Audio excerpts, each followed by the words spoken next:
আজকে দেখাবো দই ঢেঁড়স।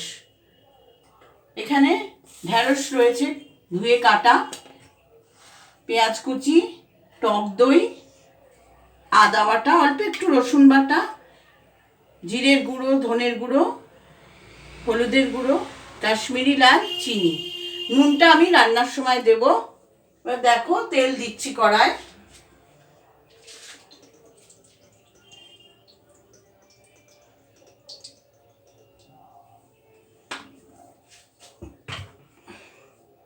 ঢেঁড়সটা আমি ভেজে নেব আগে।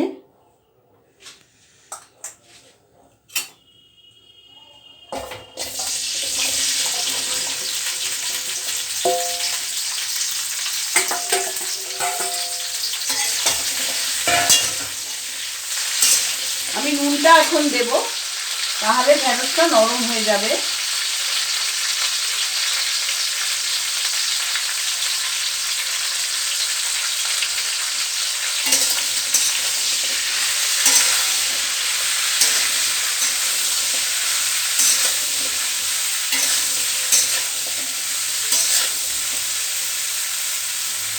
ঢেঁড়সটা একটু ভাজা হোক।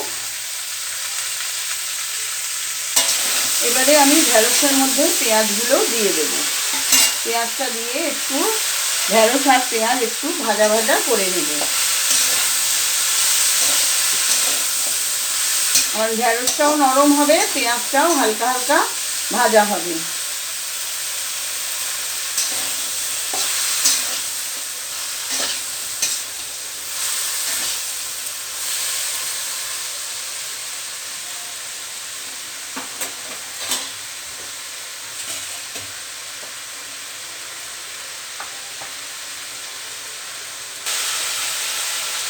দেখো পেঁয়াজগুলো আমার আস্তে আস্তে ভাজা হচ্ছে এবং ঢেঁড়সগুলোও আমার নরম হয়ে যাচ্ছে।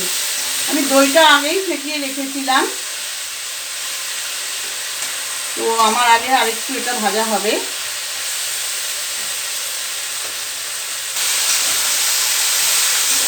দেখো ঢেঁড়স পেঁয়াজ দুটোই ভাজা ভাজা হয়ে গেছে। এবার আমি মশলা দেব। এবার যেহেতু গুঁড়ো মশলা, আমি এর মধ্যে একটু জল দিলাম, মশলাটা গুলে নিলাম।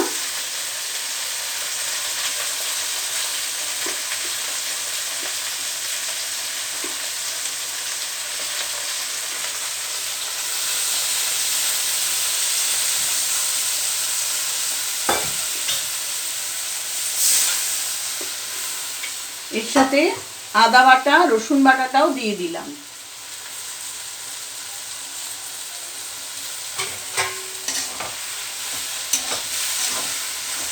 এবার মশলাগুলো একটু ভাজা ভাজা হবে, তারপরে আমি টক দই ফেটিয়ে রেখেছি সেটা দেব। আমার মশলাগুলো কষা হয়ে গেছে, এবার আমি টক দইটা দিয়ে দেব। টক দইটা আমি আগেই ফেটিয়ে রেখেছিলাম।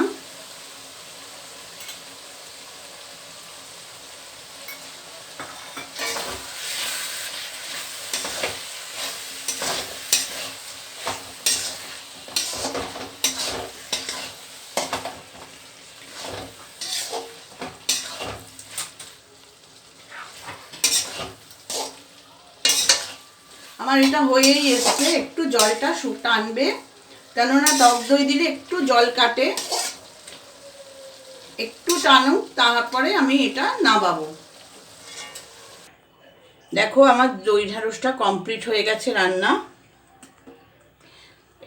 এটা ভাত, রুটি, পরোটা সব কিছুর সাথেই খাওয়া যায়। তোমাদের যদি আমার রান্নার আইটেমটা ভালো লাগে, তোমরা আমার চ্যানেলটা সাবস্ক্রাইব করবে, অনেক অনেক শেয়ার করবে এবং লাইক করবে।